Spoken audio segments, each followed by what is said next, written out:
Mixed methods uses analytical and integrated techniques to generate, align, and juxtapose quantifiable and measurable data with qualitative, narrative, or descriptive data.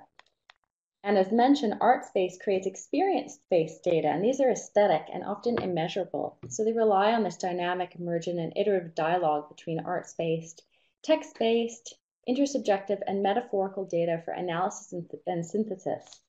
So although this is a divergence in the type of data, these can be productive differences. So these reflections, stemming from arts-based and mixed methods research conducted independent of one another, eventually led me to consider how these two approaches can be mutually informative. And the premise of this intersection is that the use of imagination and creativity in the understanding, interpretation, and conceptualization of multiple forms of data can provide new and needed insight into human phenomena. So then, to gain understanding of the state of science of arts and mixed methods at that nexus, I embarked on a review to answer the following questions. So looking at how are these approaches presently integrated? What are the challenges of this integration? What are the implications of this integration? And how can these inform future mixed methods research? This initial review, if you're interested in digging a bit deeper, was published in the inaugural special issue, A Mixed Methods Research Manifesto, in the International Journal of Multiple Research Approaches. And if you didn't already know this, this is a fantastic resource. It's recently been taken over by co-editors Tony Omogbuzi and John Hitchcock. And this particular manifesto is a fantastic resource in terms of methodological development in the field at present. So I conducted a scoping review incorporating arts and mixed methods found in 6 electronic journals. Went through approximately 1,000 articles and identified 26 that met this initial inclusion criteria. And I won't belabor the findings of this review. This is an open access article that you can dig a bit deeper into, but I'd like to just highlight a few important findings and implications from the work. And the first is that when we look at the designs of the studies that do use arts in some capacity, we can see that the majority of them follow this explanatory sequential sort of typological design. With that being said, most didn't explicitly identify using a typology, which in itself is quite interesting. But this mirrors just general research design and mixed methods generally. A few articles use this concurrent style design where qual and quant were used together and compared and then interpreted for meta-inference at the end. One article used the arts to help derive data for an instrument or tool, but did not identify as being an instrument development model. So the lack of the similar sort of nomenclature in this body of work suggested that people interested and engaged with the arts and mixed methods research didn't actually position themselves or align themselves with the mixed methods research culture. The second was the 4 broad intersections of how arts and mixed methods have been used. And the first and most common was the study of art's impact. So these studies used mixed methods research in an evaluative capacity. This provided very little opportunity for meaningful integration between arts-informed or arts-based and mixed methods research. And second, there was mixed method studies about how people interacted with the arts. Often this looked like studying people's experiences at art galleries or reflecting on the process of art making. Again, they showed very little potential for augmenting mixed methodology. Third was the use of arts to augment a mixed methods inquiry. And the fourth was more arts-based research approaches, which were very, very rare. And it's interesting because, a predominant power of the arts is really what it does within the human experience in terms of framing and evoking and promoting questioning, fostering uncertainty by naming and repositioning social issues, and redirecting conversations around phenomena. And this takes more than understanding the impacts that art has by using mixed methods in evaluation of arts interventions. So rather, if we're interested in knowing how the arts can inform a mixed methods study, and like an idyllic version of mixed methods, mobilize a language of inquiry rather than a language of certainty, we need to look more towards arts-based research approaches and some arts-informed approaches to leverage art's more potential benefits. So how were the arts being used? Approximately a quarter of the articles focused on the viewing of art. These were usually geared toward understanding of a phenomena. So again, less opportunity for integration. But the majority of articles did focus on art making, And here, art was treated more as a form of data, handled very much as narrative data would be through a content analysis or at times thematic analysis. The predominant use of the arts in this way reflected, I believe, a belief that research methods are liberating and constraining forces that are intimately entwined with epistemology. So authors were using these diverse methods to understand different aspects of phenomena. However, the intimate and inseparable relationship between this method, epistemology, and ontology underscores the need to think creatively about the fit for purpose of research methods and their potential. So literature supports that by using alternative forms of representation, participants may in themselves be able to better depict and inquire into, rather than describe, the nature of their experience. However, there was really limited use of arts-based research in this sample, and the limited number of artistic forms that were identified demonstrated that there was a lot of work and the potential that could be done here. And so speaking about those artistic forms,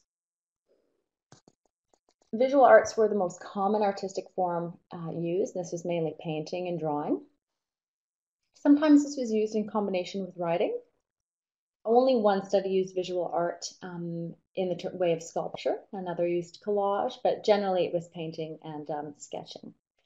2 articles focused on performing arts or music, but you can see that there's a number of artistic modalities such as audio sculpture, poetry, for instance, that are really underrepresented here. So artworks can be participant-generated or researcher-generated, and participant-generated artworks were the most common, which aligned with the handling of art as a data source.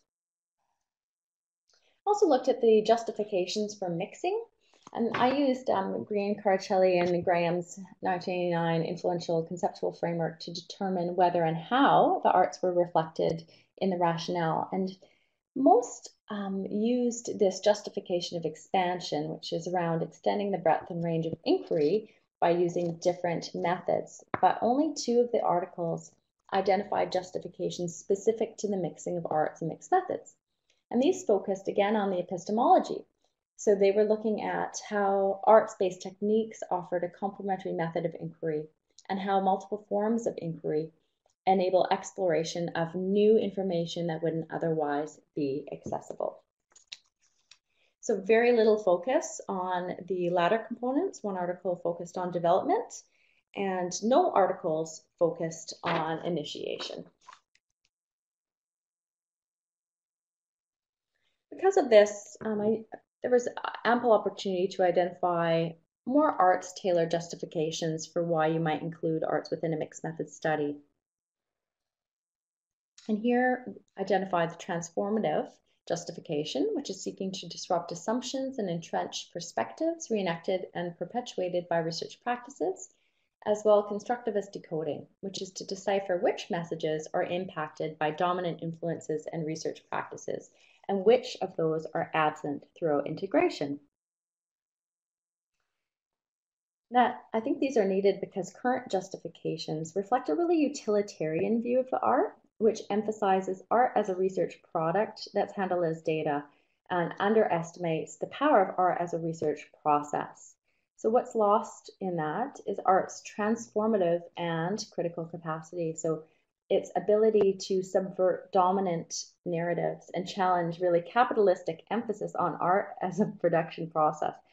Arts and mixed methods has this potential, but this really resides in its creativity and not in its assimilation into mainstream research narratives. So this review also led to a definition of arts and mixed methods research as research that combines arts methodology with methods positioned in an alternative paradigm within a single or program of study. And the program of study is an important inclusion here because this gives space for the arts-based exploration and subsequent dissemination and repositioning of existing mixed methods research findings through the arts. And this provides meaningful opportunities to guide future research projects. So the preliminary review also led to the initial conceptualization of a continuum of arts and mixed methods integration. I'll discuss this shortly. So key findings from this review led to this article in the Mixed Methods Special Issue, Methodological Innovations in Mixed Methods Research an American behavioral scientist. And this was guest edited by Elizabeth Creamer and Judith Schoenboom.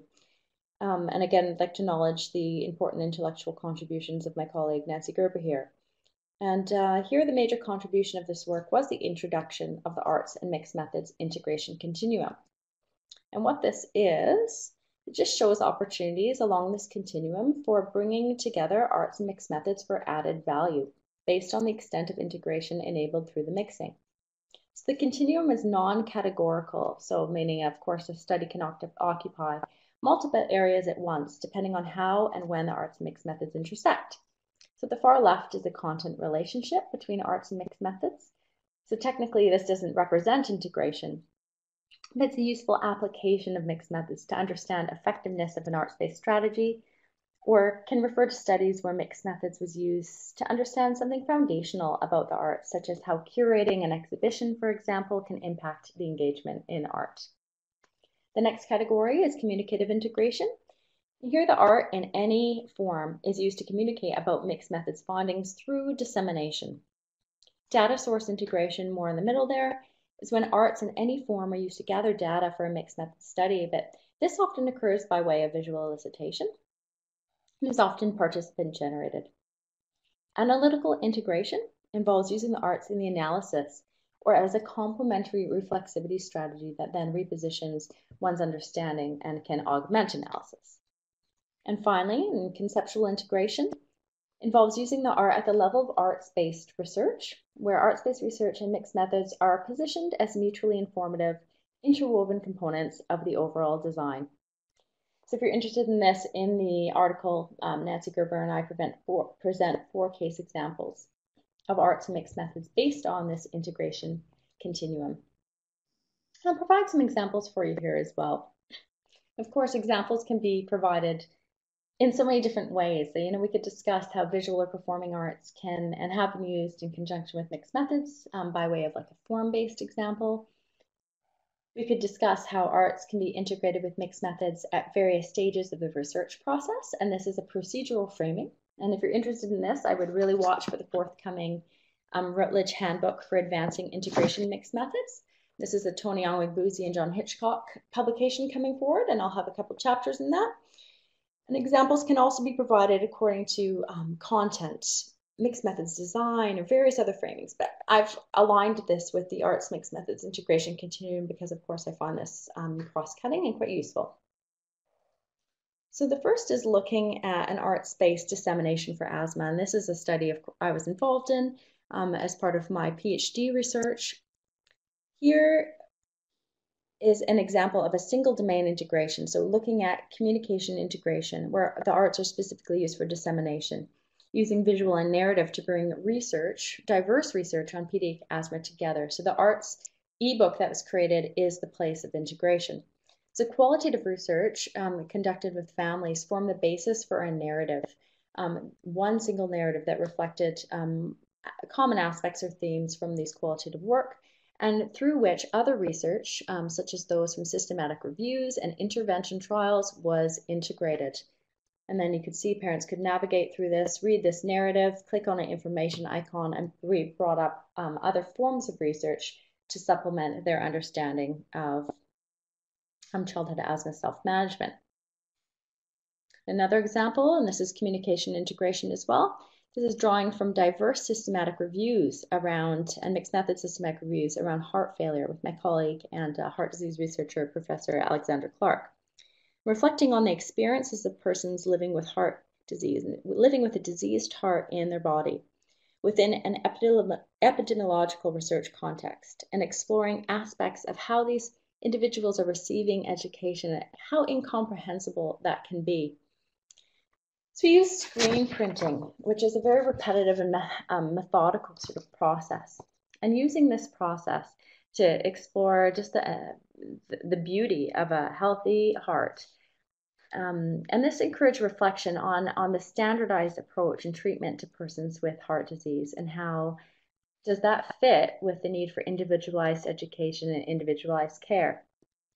And then reflecting on the objects created, we started to see this concept of invisibility and gender surface in some of the inks that were being used and some of the color that were being used. And this is sort of like unconscious decisions or unconscious artistic decisions that, in reflecting on, helped us form a new focus for our work, which is around gender and the neglected domain of female experience of heart disease. And we also created this audio sculpture to explore the contradictory effects and incomprehensibility of health education and behavior change strategies. So just how medicalized education can feel and how alienating, and positioning that along this understanding of risk factors. See if I think our audio sculpture is going to work today, but I'm happy to share that offline.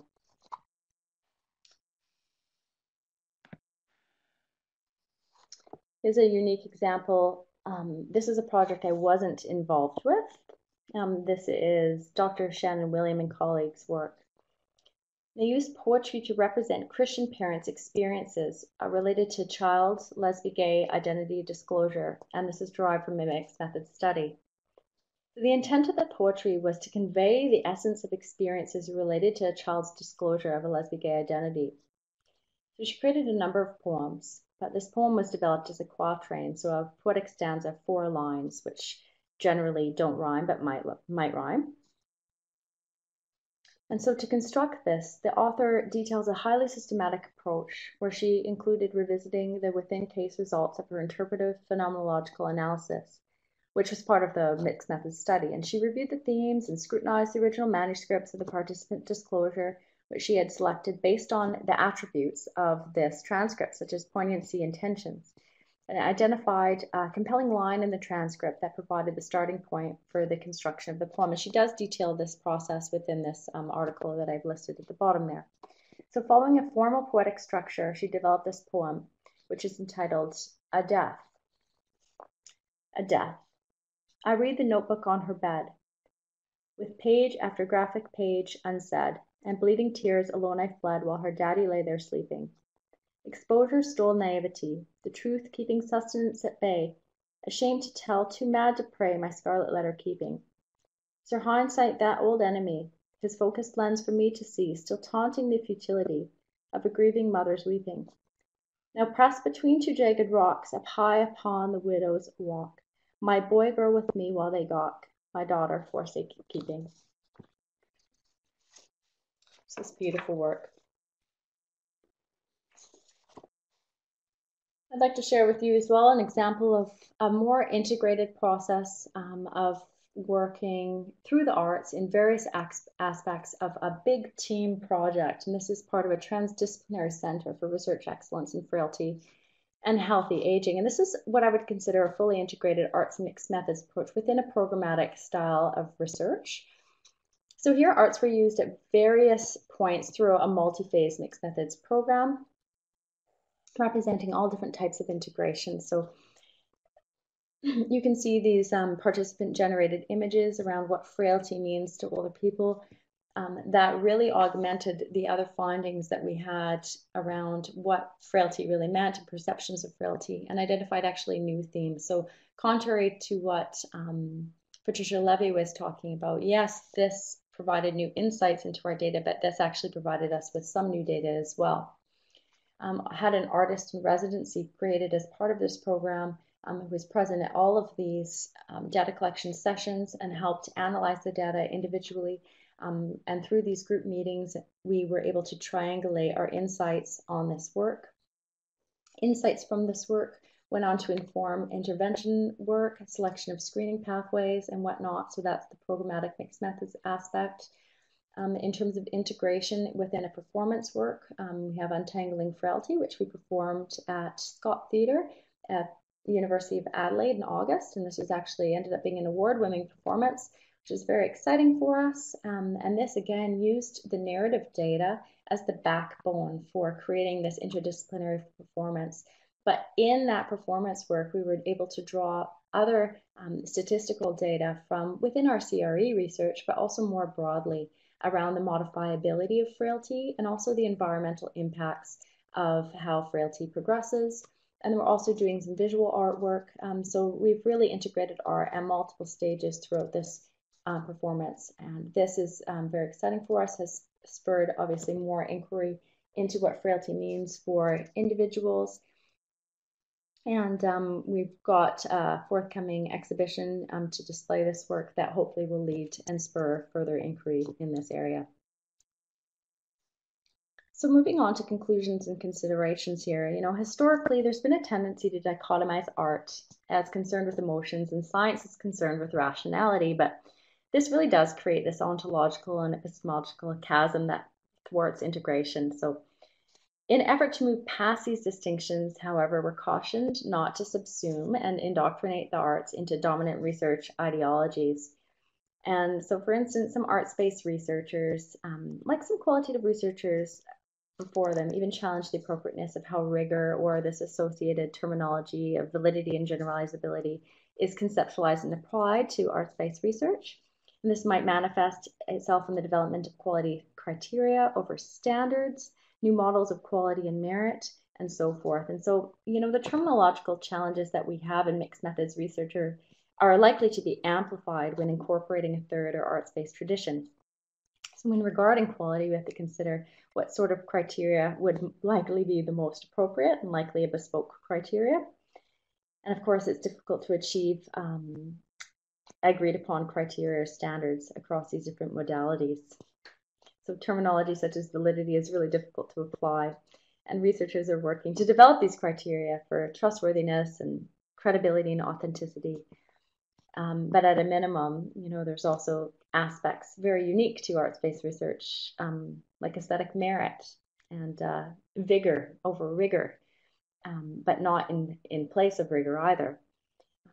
Impact on emotions and intellect, the coherence or the structural corroboration. So how much evidence supports the conclusion, the referential adequacy. So does the story ring true, among others. And in many spheres of life, we recognize the advantages and necessities of teamwork. So going at it alone is not always desirable, appropriate, or might even be downright implausible. But as Mertens and colleagues in 2016 discussed, a discipline-based approach has been the historical way of training academic researchers.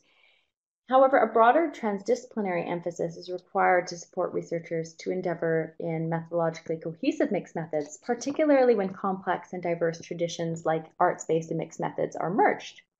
So the question often arises to me is whether a practitioner needs to be skilled in the arts to use the arts in research. And I really believe that this is contingent on how and why the arts are being used.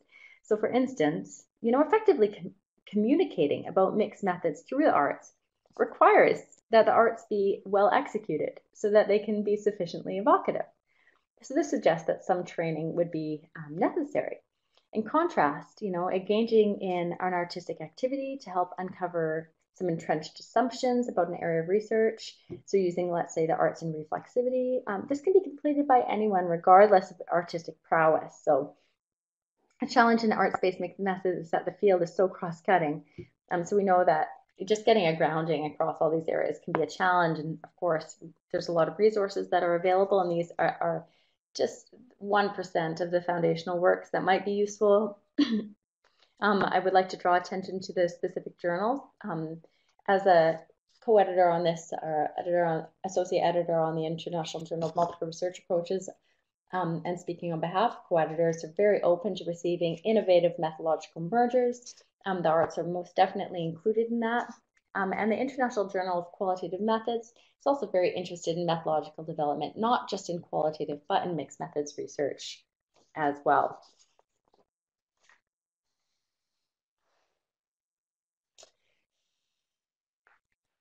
And of course, there's the challenge of evocation.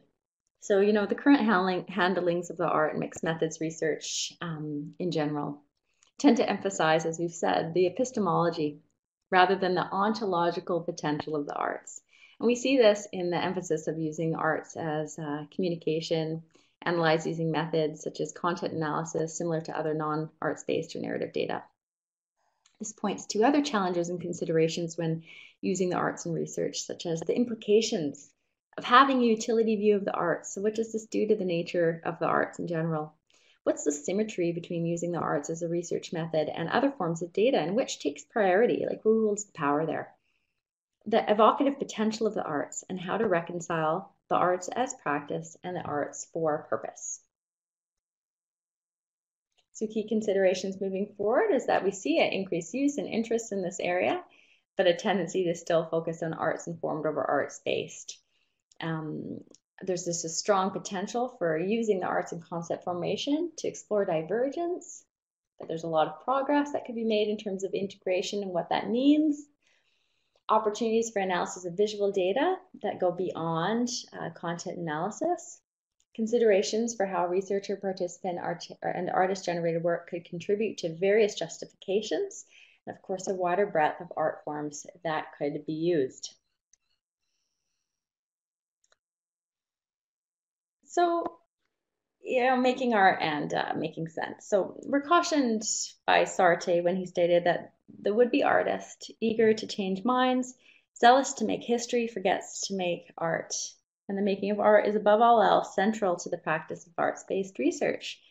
Therefore, just as a practitioner interested in using mixed methods to address research questions would be required to learn the practicalities and philosophies associated with methodology, some argue that too a researcher interested in arts-based would be required to first become an artist, to understand how an artist thinks and how an artist practices. Yet, as I've stated, the diverse applications of arts and mixed methods, be it as a reflexivity strategy, participant-generated artwork, or as more art practice-founded arts-based research, provides many different opportunities for play, for exploration, application, and methodological development.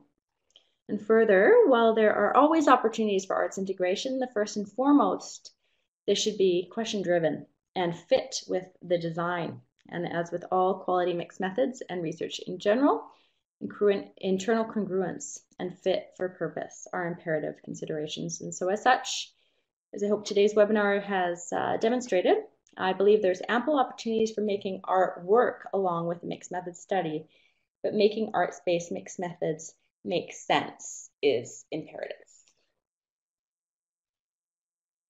So thank you very much for your time and attention. Thank you very much for that wonderful presentation. I'm sorry for if the sound was cutting out for a lot of you. I believe it was, which is unfortunate. But we will now open up the floor to questions. So if anyone has any questions, you can raise your hand and I can give you the microphone. You can ask your question, or in the chat below, you can type your question, and then Mandy will answer that for you.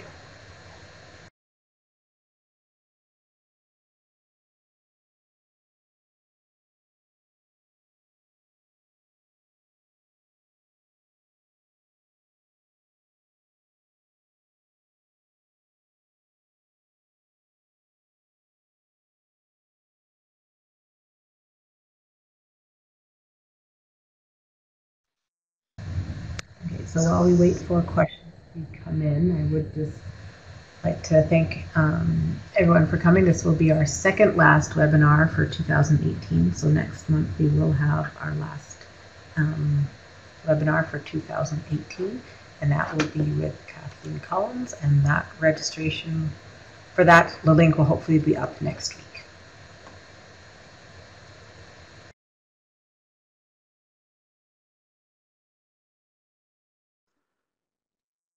Comments or discussion also welcome.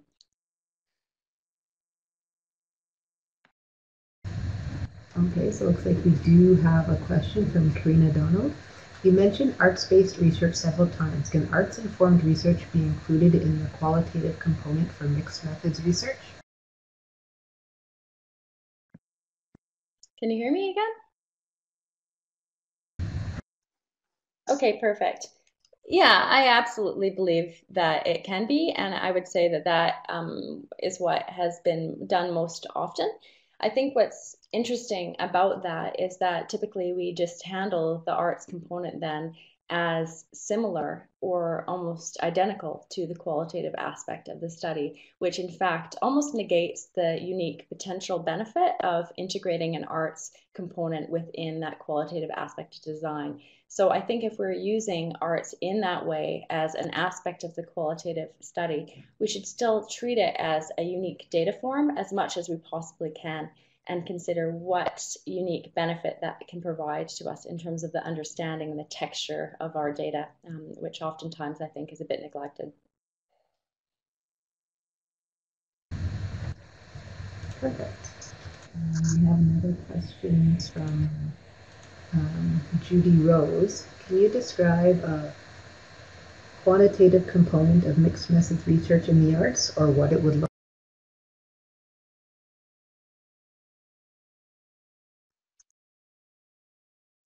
Am I on there?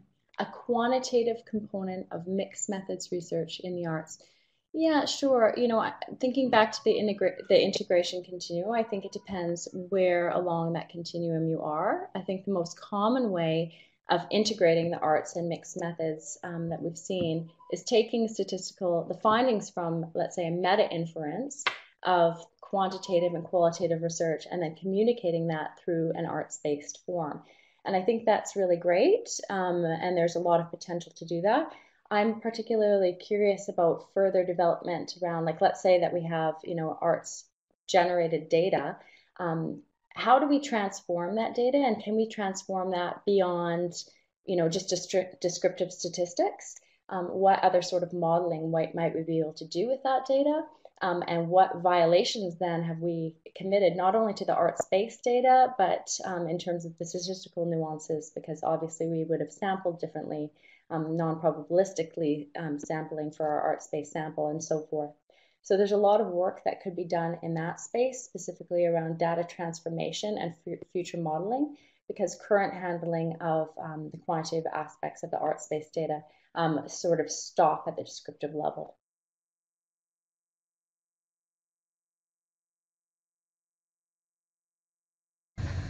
Great. Thank you, Mandy. So we do have some time.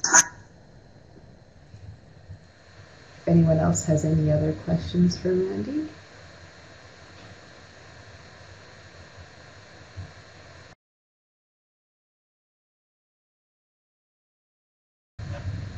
Okay, so we do have a question from Almira Bahedin. My apologies if I did not get your name correct.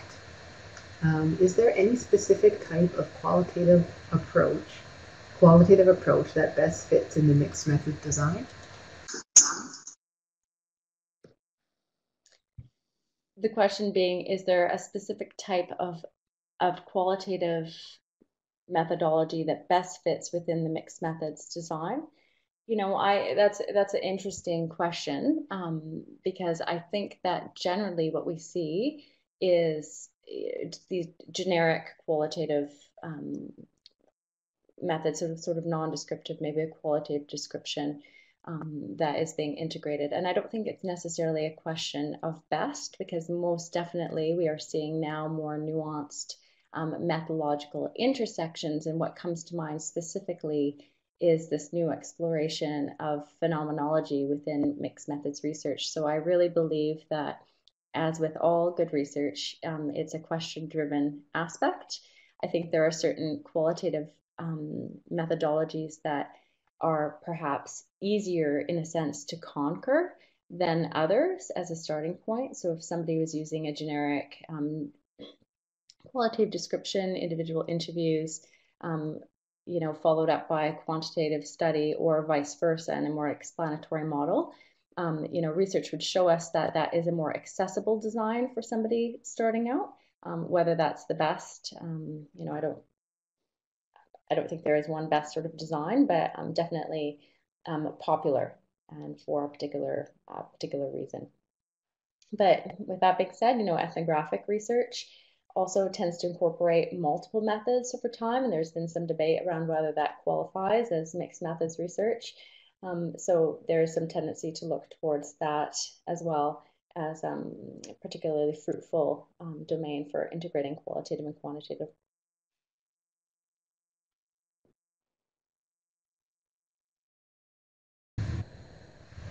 Okay, and we have another one from Karina Donald. If I am conducting a mixed methods research study, would it be helpful to include in the title Mixed Methods Arts Informed?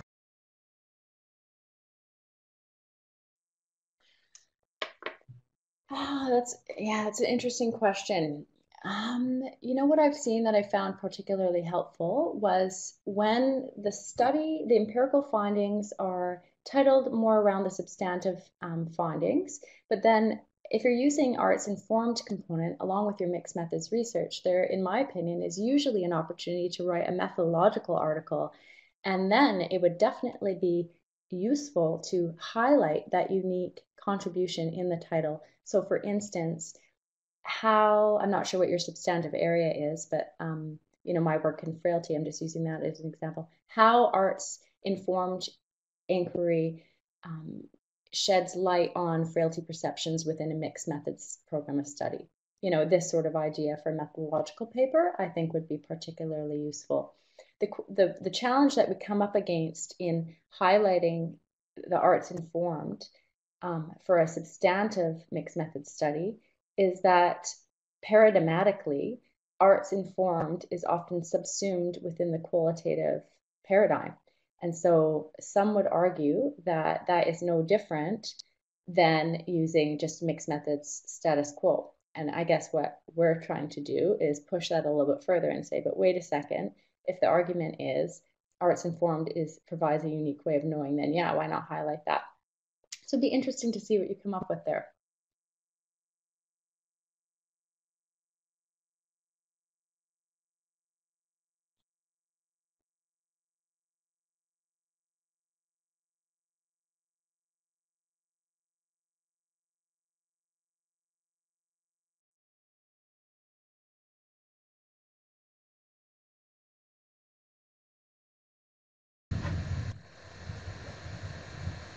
Okay, great. I'm not seeing anybody else typing or any more questions coming in.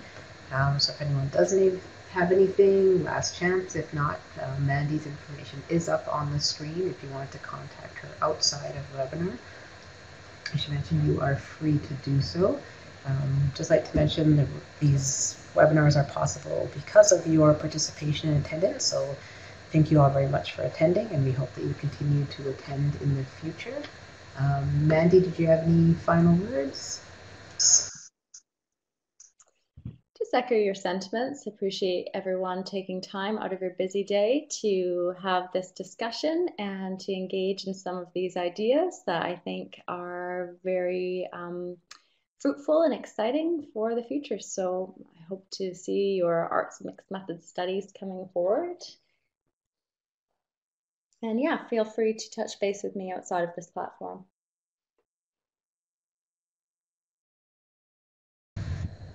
Great. And I think we'll end a couple minutes early. We'll end it there. But thank you all for attending, and we'll see you in November. Bye.